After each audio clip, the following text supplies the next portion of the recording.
Tiene, doctor. Buenos días y bienvenido, Miguel Antonio. Gracias, Carmen. Muy amable. Bien, buenos días y buenos días a tu auditorio. Gracias. De lo que se aprobó, ¿cómo lo puedes explicar como experto en la materia? Yo lo voy a resumir, yo creo que en unas cuantas palabras. No existe ningún riesgo a la propiedad privada. Fue una adición que se hace a la Constitución de la Ciudad de México únicamente para adecuarla y homologarla a la Constitución de los Estados Unidos mexicanos, esto es, a la Constitución Federal. La Constitución de la Ciudad de México hablaba que se reconocía el derecho irrestricto de la propiedad privada. A diferencia de la Constitución Federal, desde 1917, en el artículo 27, que establece que la propiedad privada, toda la tierra, pertenece en forma originaria al Estado y después esta se podrá transferir vía concesión a los particulares, que es lo que hoy vivimos desde nuestra época de la Revolución Mexicana con la Constitución del 1917. Pero nuestra historia viene inclusive con el mismo sistema desde la creación de nuestra República. Ha existido un sistema de propiedad privada que reconoce un derecho originario del Estado como titular supremo de todos los bienes. Pero esto no implica ningún Estado socialista y tampoco implica ninguna afectación. ¿Dónde creo que estuvo el error?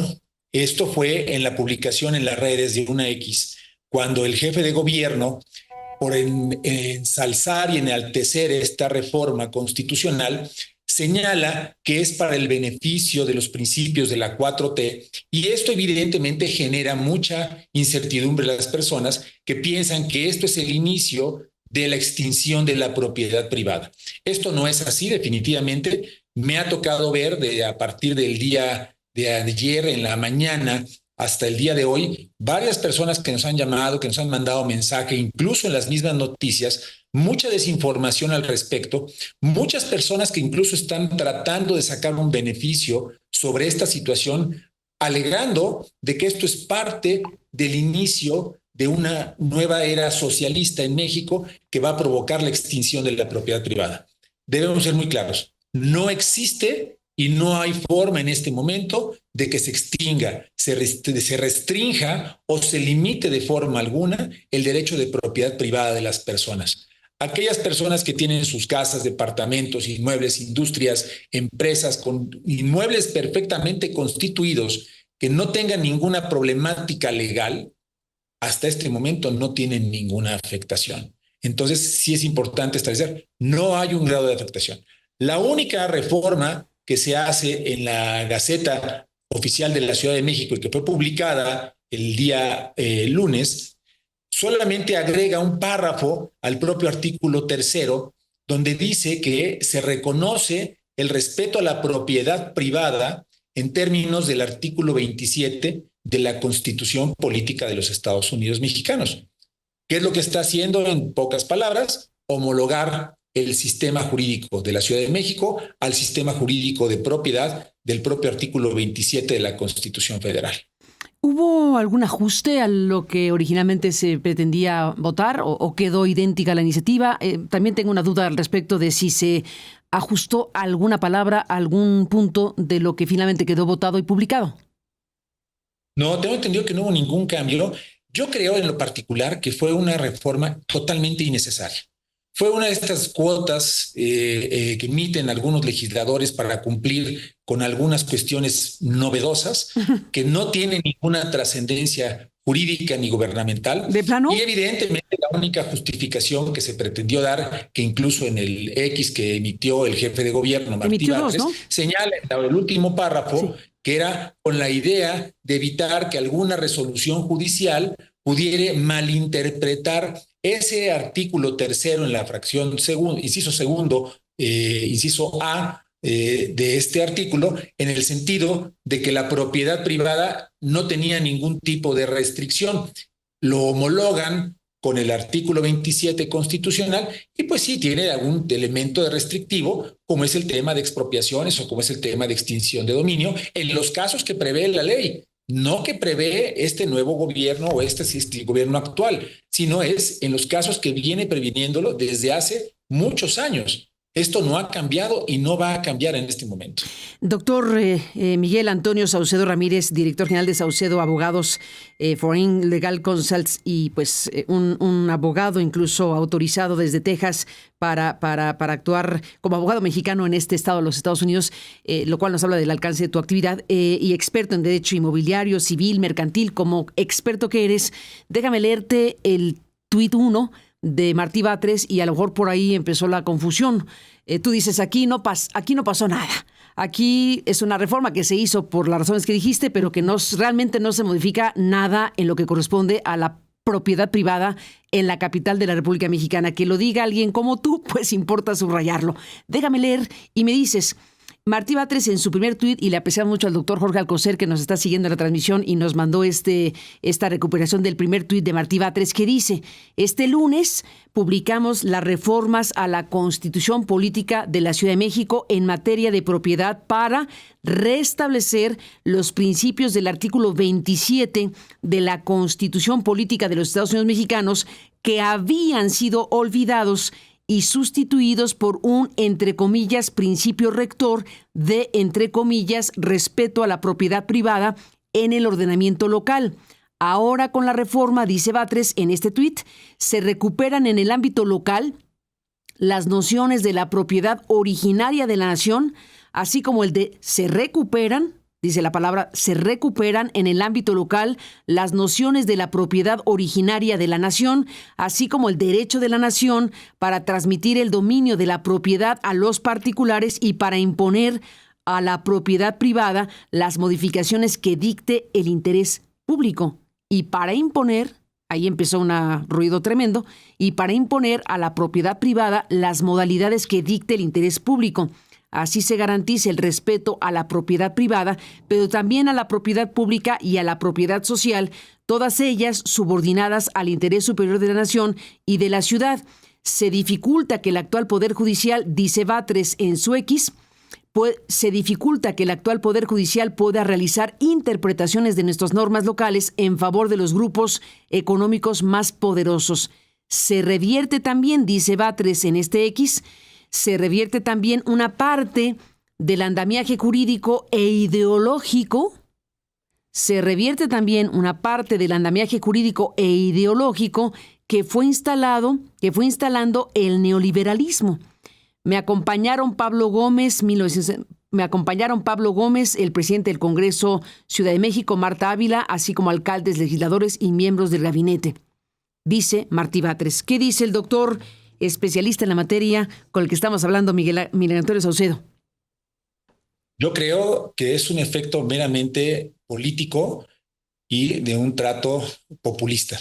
No tiene ningún fundamento. Te puedo leer incluso cómo se encontraba antes y cómo se encuentra actualmente el artículo con la propia reforma.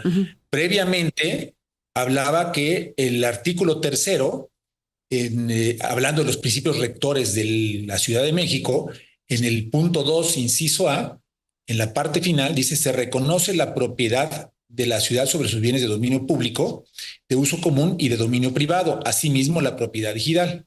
Y por otro lado habla de que se reconoce como un principio rector el respeto a la propiedad privada. Punto. En la reforma queda exactamente igual, no cambia nada, y dice: se reconoce el respeto a la propiedad en los mismos términos del artículo 27 de la Constitución Política de los Estados Unidos Mexicanos. ¿Esto qué significa? Que todo lo que pone el jefe de gobierno es una total y absoluta mentira. Así no fue. Y el propio artículo 27, en su primer párrafo de la Constitución Política de los Estados Unidos Mexicanos, dice textualmente: la propiedad de las tierras y aguas comprendidas dentro de los límites del territorio nacional corresponden originalmente a la nación, la cual tenido y tiene el derecho de transmitir el dominio a ellas, a los particulares, constituyendo la propiedad privada. Es un tema de teoría general del derecho y principalmente de teoría del Estado, donde todo el territorio nacional en forma originaria le pertenecía al Estado y poco a poco fue transmitido a los particulares vía esa concesión de propiedad privada, en la cual al momento en que se transmite no tiene ningún límite ni restricción. La única restricción es el interés público. Esto llámese en el caso de las expropiaciones. Vamos a poner un ejemplo un poco absurdo. tenemos un terreno donde a la mitad del terreno va a pasar un tren o va a pasar una vía de automóviles, o se tiene que instalar un nuevo aeropuerto. Evidentemente tiene que haber una expropiación porque hay un bien general sobre el bien particular. Es un bien común que la nación tiene ese derecho de ejercitar vía expropiación. Otro ejemplo, en el caso de la extinción de dominio, aquellas particulares que cometan actos ilícitos dentro de algún inmueble, el Estado podrá extinguirles el dominio vía este derecho del artículo 27 constitucional, tomando en consideración que la propiedad originaria le pertenecía al Estado, no al particular, porque de otra forma no podría existir ni la expropiación ni la extinción de dominio. Entonces, ¿a qué va toda esta situación del X que envió el jefe de gobierno Martí Batres? A un tema meramente populista, acorde a las circunstancias políticas del momento, atacando a los poderes judiciales, hablando de poderes facciosos que beneficiaban a ciertos grupos económicamente fuertes en México y que por eso tenían que adecuar la Constitución de la Ciudad de México a la Constitución política de los Estados Unidos mexicanos, lo cual es un total y definitivo absurdo. No es posible y no hay forma que exista. Basta con leer la propia reforma. La manipulación que hemos tenido incluso por parte de estas redes sociales y que han ocupado ciertas personas que hoy ocupan puestos políticos, esto ha generado este encontronazo y este bloqueo que ha provocado que incluso exista separación entre los mismos mexicanos. Les puedo decir a razón sabida, no existe forma alguna de que haya habido un cambio en la propiedad privada en la Ciudad de México. El artículo 27 constitucional, en su primer párrafo, se encuentra vigente desde 1917. Entonces, si partimos de esa premisa, ¿cómo es posible que el jefe de gobierno, con esa mala información que posiblemente él también tiene por parte de sus asesores, emita un X, antes Twitter, publicándolo en redes sociales, alertando a las personas de que ahora sí la propiedad privada va a tener regulaciones especiales acordes a la 4T, que la 4T todos entendemos que tiene un viso socialistoide y que evidentemente está atacando al Poder Judicial para que, supuestamente para evitar resoluciones contradictorias? Si analizamos de dónde viene esta supuesta reforma, únicamente vino para tratar de ponerle comas y puntos a un artículo. El fondo sigue siendo exactamente el mismo, no tiene ninguna variante. Pues ahí está entonces esta discusión. Bueno,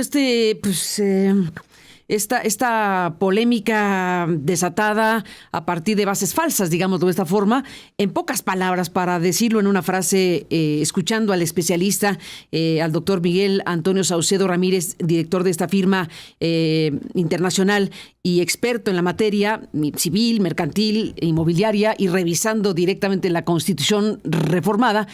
A ver, en pocas palabras, lo único que ocurrió, o lo que sí ocurrió, fue que se adecuó de alguna manera al texto constitucional de la Ciudad de México, al federal, por razones de carácter político, si quieres, pero que en esencia no pasó nada, ¿o sí? Exactamente, esto fue tanto como no haber hecho nada. Es exactamente. Pero que se ha creado una polémica tremenda, porque ya hemos oído incluso en medios de comunicación que uno dice, caray, pues expresiones muy, expresiones de terror, de que su casa se la van a quitar, de que o sea, sí hemos visto que creció tremendamente una discusión sobre bases falsas. Totalmente, fíjate que incluso yo he recibido llamadas en mi oficina de amigos y clientes que me han cuestionado de que tienen que salir corriendo prácticamente y que tienen que vender sus propiedades porque se las van a quitar el gobierno. ¿Qué es lo que va a provocar? A eso sonó. Claro. O eso suena.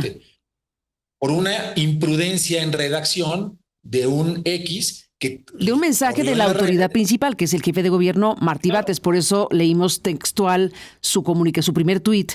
Y pues sí, ya lo oímos ahorita en este momento y efectivamente, pues por las razones que sean, meter estas expresiones en su mensaje generaron esta enorme inquietud. Y bueno, te aprecio mucho, doctor, que nos permitas conocer de manera directa tu propia revisión de la reforma y, como tú dices, invitas al público a leerla y verán que en esa reforma, la Constitución de la Ciudad de México, en realidad no pasó nada. No tiene nada, definitivamente no tiene nada. Es decir, la propiedad privada en la capital del país se mantiene en el término legal y constitucional Lo podemos vigente. decir tan claro que la propiedad privada en la Ciudad de México y en la República Mexicana no ha tenido un solo cambio a partir de 1917. Y que esto que pasó, pues es una modificación cosmética. Totalmente cosmética, lo que hicieron fue tratar de ser novedosos con los puntos y comas. Nada más, pero no tiene sustancia. Pero le puso materia a una polémica forzada el jefe de gobierno de la capital. El problema, yo creo, Carmen... Polarizar, dividir. ¿Cuál es el propósito? Polarizar, dividir y tratar de sobresalir es prender un cerillo a la mitad de un polvorín para que resalte en la luz de la oscuridad. El problema es que no midieron las consecuencias, que puede venir un conflicto económico muy severo si viene una desbandada de crisis de las personas que se apaniquen y quieran vender propiedades. Ese puede ser un tema. Pues por supuesto, pues ya nos dijiste tú que eres un experto en la materia, que tienes un montón de clientes porque eres experto en toda esta materia, inmobiliario, mercantil, civil, es lo tuyo. Dijiste que te han llamado tus clientes diciendo, oye, ¿qué hago? ¿Vendo? ¿Me voy? Pues ¿qué clase de mensaje es este? Totalmente de acuerdo. Totalmente innecesario. ¿Qué expresión la tuya de un cerillo en un polvorín para hacerse notar? ¿Como para? Es exactamente. ¿Sí? Intentaron hacerse notar. El que propuso esta reforma, que fue un diputado de la Asamblea Legislativa, tenía que cumplir su cuota de emitir una propuesta de reforma y lo que se le ocurrió fue hacer esto. Fue una ocurrencia adicional. Ahora, pudo haber sido la reforma y podría, a lo mejor no es tan indispensable, pero tampoco sobraba. Podríamos interpretarlo así si quieres, doctor. Pero aquí el tema fue el mensaje del jefe de gobierno, es decir, hacer un tipo de reforma y enviar un mensaje interpretativo de lo que no estaba ocurriendo. Esa es la combinación. Si no hubiera el mensaje de la autoridad política y solo hubiera sido esta reforma, pues no hacía daño, digámoslo así. Claro, totalmente. Si me das unos segundos para comentarte, que tienes el tiempo limitado, Carmen, pero esto sucede igual forma con la reforma al Poder Judicial. Tú tienes a una persona que emite en este momento, en el caso de la reforma constitucional, emite un tuit, por muy jefe de gobierno que sea, pero que carece de elementos jurídicos para poder redactar un documento para no desinformar a la población de la Ciudad de México, donde habemos 18, 20 millones de habitantes, los cuales todos van a entrar en crisis porque van a pensar que la propiedad privada se va a extinguir. ¿Qué va a pasar en el momento de que esas mismas personas sin capacidad jurídica y sin intelecto necesario y conocimiento los pongas a resolver asuntos delicados del país o asuntos delicados de patrimonio de personas, que resuelvan por buenas voluntades y sin conocimiento de la ley? Ese yo creo que es el principal problema de la reforma. En el segundo tuit, doctor, el jefe de gobierno dice: publicación de las reformas en materia de propiedad privada, pública y social. Me acompañan titulares de Gobernación, de SEDUBI, la Consejería y la UIF. ¿Existen entonces propiedad privada, pública y social? Sí, claro, por supuesto. Sí existen, evidentemente. Hay una reforma con la finalidad de generar una vivienda asequible a las personas. Eso es un efecto social que evidentemente es viable. Yo lo apruebo. Lo que no apruebo es pretender con mala información generar una división entre la población, pensando que se puede extinguir la propiedad privada en beneficio de terceros. Eso no se puede hacer porque la misma norma no lo establece y la reforma tampoco lo señala. Pues ahí está, doctor. Te aprecio mucho que nos hayas clarificado el tema, porque sí se ha levantado una polvareda tremenda en la capital de la República Mexicana y era necesario escuchar una voz especializada como la tuya. Así que te aprecio mucho, doctor Miguel Antonio Saucedo Ramírez, especialista en la materia, experto en derecho. Y bueno, pues seguiremos hablando si tú me lo permites. Gracias por estar aquí esta mañana. Con todo gusto, Carmen. Gracias. Gracias. Muy buenos días.